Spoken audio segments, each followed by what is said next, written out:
잘 지내고 계시죠? 3월 24일 수요일 새벽입니다.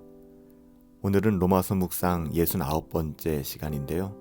로마서 6장 15절부터 16절까지의 말씀을 가지고 결코 그럴 수 없습니다 라는 제목으로 하나님의 말씀을 함께 상고합니다. 로마서 6장 15절부터 16절 말씀이에요. 그런즉 어찌하리요? 우리가 법 아래 있지 아니하고 은혜 아래 있으니 죄를 지으리요? 결코 그럴 수 없느니라. 너희 자신을 종으로 내어주어 누군가에게 순종하든지 그 순종함을 받은 자의 종이 되는 줄 너희가 알지 못하느냐? 혹은 죄의 종으로 사망에 이르고 혹은 순종의 종으로 의에 이르느니라. 아멘. 지금까지 사도 바울의 논증은 다음과 같았습니다. 우리는 믿음으로 의롭다함을 받았고 예수님 안에 있는 사람이 되었습니다. 예수님 안에 있기 때문에 더 이상 죄의 통치를 받지 않고 죄의 통치에서 해방된 사람이며 그 죄의 통치에서 해방되었기 때문에 최종적으로 영화롭게 된 사람들, 영화가 보증된 사람들입니다. 이것을 로마서 8장 30절에서 사도 바울은 이렇게 증언하죠. 또 미리 정하신 그들을 또한 부르시고 부르신 그들을 또한 의롭다 하시고 의롭다 하신 그들을 또한 영화롭게 하셨느니라. 사도 바울은 이런 주장에 대해 다음과 같은 반대가 있을 것을 알고 있었습니다. 우리가 법 아래 있지 아니하고 은혜 아래 있으니 죄를 지으리요 15절 말씀이죠. 이것은 이런 뜻입니다. 오직 은혜로 구원을 얻었다면 죄를 지어도 괜찮다는 말입니까? 사실상 오늘 본문 15절은 6장 1절의 반복이죠. 그래서 1절과 15절은 명백하게 대응을 이룹니다. 사도 바울은 두 구절에 똑같은 질문을 던지고 그리고 똑같은 답을 하고 있습니다. 두 경우 모두 사도 바울의 대답은 동일했습니다. 그럴 수 없느니라. 결코 그럴 수 없다는 것이죠. 이제 사도 바울은 새로운 견지에서 우리가 계속해서 죄를 지을 수 없는 이유를 설명하고 있습니다.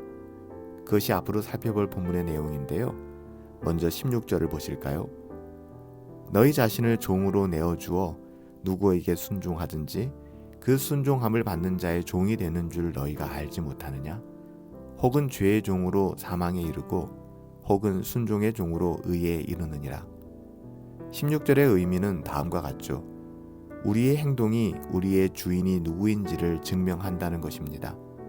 말이 아니라 고백이 아니라 생각이 아니라 우리의 행동이죠. 우리의 선택과 결정, 우리의 행동이 우리의 주인이 누군가를 증명해낸다는 것입니다.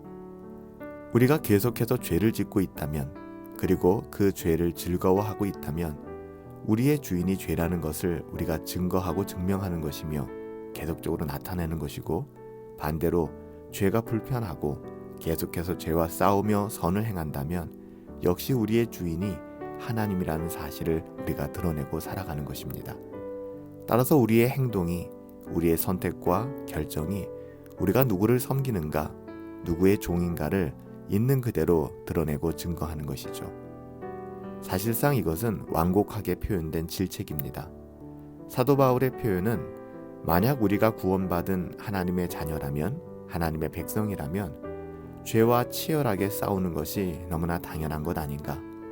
만약 그럴 마음이 우리 가운데 전혀 없다면 그에게는 구원이 없는 것이요 그는 죄와 사망의 종이다 라고 말하는 것과 다를 것이 없습니다. 사실 이것은 예수님의 가르침과도 동일하죠. 예수님께서는 마태복음 7장 16절에서 그들의 열매로 그들을 알게 될 것이라고 말씀하셨습니다. 사도 요한도 마찬가지죠. 만일 우리가 하나님과 사귐이 있다 하고 어둠 가운데 행하면 그 사람은 거짓말을 하는 사람이고 진리를 행하지 아니하는 사람이다라고 요한일서 1장 6절에서 증거하고 있습니다. 사랑하는 여러분, 그런즉 어떻게 하겠습니까? 우리가 율법 아래 있지 아니하고 하나님의 은혜 아래 있지 않습니까? 하나님의 은혜 아래 있으니까 나는 이제 자유로워. 난 내 마음대로 살 거야.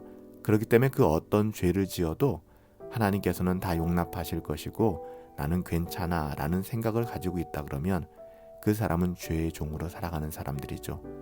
구원받은 하나님의 자녀들, 은혜가 왕노릇하고 은혜 안에 거하는 사람들은 결코 죄에게 순종하며 살아갈 수가 없습니다. 우리는 오직 하나님의 말씀에 순종하여 의에 이르게 되며 또한 하나님의 말씀 가운데 하나님의 은혜를 누리며 살아가는 하나님의 자녀들 아니겠습니까? 우리가 은혜 안에 거한다고 하여서 마음대로 죄를 지을 수 있다, 괜찮지 않는가 라고 생각한다면 결코 그럴 수 없습니다. 하나님의 자녀들은 그렇게 할 수 없는 것이죠. 하나님의 자녀들은 죄를 짓고 즐거워하며 또 죄를 반복적으로 지으며 그것을 정당화하고 그것을 합리화하며 합당하게 여기고 죄 가운데 머무는 것, 하나님의 자녀들은 그렇게 살아갈 수가 없는 것입니다. 결코 그렇게 살 수가 없는 것이죠. 왜냐하면 은혜 안에서 거듭난 다시 태어난 사람들이기 때문에 그렇습니다. 사랑하는 여러분, 오직 하나님의 은혜가 우리 가운데 있으므로 의에 순종하고 하나님의 말씀에 순종하고 하나님의 선하시고 기뻐하시고 온전하신 뜻 바라보며 살아갈 수 있게 되기를 예수님의 이름으로 축복합니다. 하나님, 세상 사람들은 계속해서 죄를 짓습니다. 그들의 주인이 죄이기 때문이죠. 하지만 저희의 주인은 하나님이십니다. 그러므로 힘을 다하여 우리에게 허락하신 삶의 자리에서 죄와 싸우게 하시고 저항하게 하시고 하나님의 뜻에 귀를 기울일 수 있도록 순종할 수 있도록 은혜 내려 주시옵소서.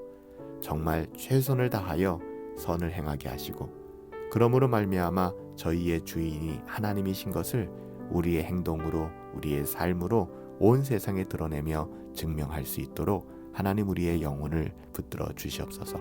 하나님께서 함께 하시고 역사하여 주실 것을 믿사오며 존귀하신 예수님의 이름으로 기도하옵나이다. 아멘. 오늘도 수요일입니다. 하이델베르크 교리문답을 가지고 하나님의 위로와 또 하나님의 그 위로받는 삶을 함께 나누기를 원합니다. 누누이 말씀드리지만 공적 예배를 소중히 여기시고 우리가 오늘 수요 예배 함께 하나님의 은혜의 자리에서 만나 뵐 수 있게 되기를 예수님의 이름으로 축복합니다. 오늘 하루도 승리하시고 예배의 자리에서 만납시다. 승리합시다.